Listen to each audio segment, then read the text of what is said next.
আসসালামু আলাইকুম রহমতুল্লাহি বারাকাতু। চলে আসলাম আরেকটি শুটকি রেসিপি নিয়ে। এটা হলো ফুলকপি, বেগুন, আলু, ডাল একসাথে দিয়ে মিক্সড শুটকি রান্না। তো আমি সবজিগুলো সব কেটে ধুয়ে একসাথে উঠিয়ে রেখেছি। এখন একে একে দিয়ে দিব আমি মশলা।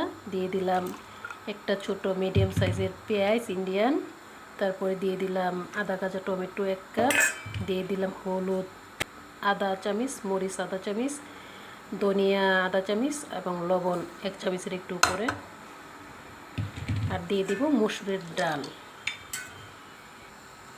এবং দিয়ে দিলাম 2 চামচের মতন তেল। এখন সব উপকরণ একসাথে ভালোভাবে মিশিয়ে আমি চুলায় বসিয়ে দিব। এই যে আমি চুলায় বসিয়ে আগুন দিয়ে দিলাম। এখন আমি ফার্স্টে 5 মিনিট আমি হাই হিটে রান্না করব, তারপরে আঁচটা একটু কমিয়ে রান্না করব।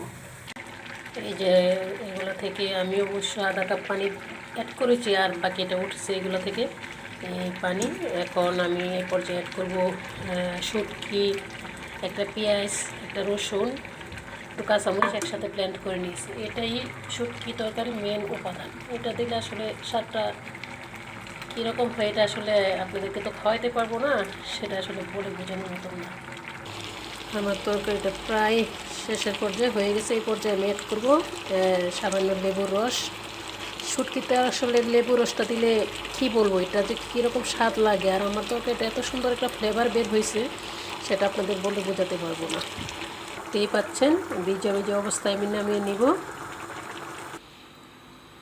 এই যে চুলা থেকে নামিয়ে নিয়েছি, আমার তরকারি এরকম হয়েছে।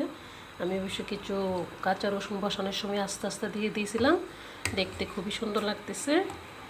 রসুন, শুটকি, আর আপনারা হয়তো ভাবতে পারছেন ডাউলের কথা। আসলে ডাউল দিয়ে আপনারা করে দেখবেন, পরিমাণে খুব অল্প দিবেন, তরকারিটা অন্যরকম একটা হয়। আটা আটা ভাব, দেখতে খুবই সুন্দর লাগে, খেতেও মাশাআল্লাহ অনেক ভালো লাগে। তো শেষ করলাম। আপনারা ফুলকপি, বেগুন, আলু দিয়ে এবং শিম থাকলে শিমও দিবেন, দিয়ে রান্না করে দেখবেন। আলহামদুলিল্লাহ, আল্লাহ হাফেজ।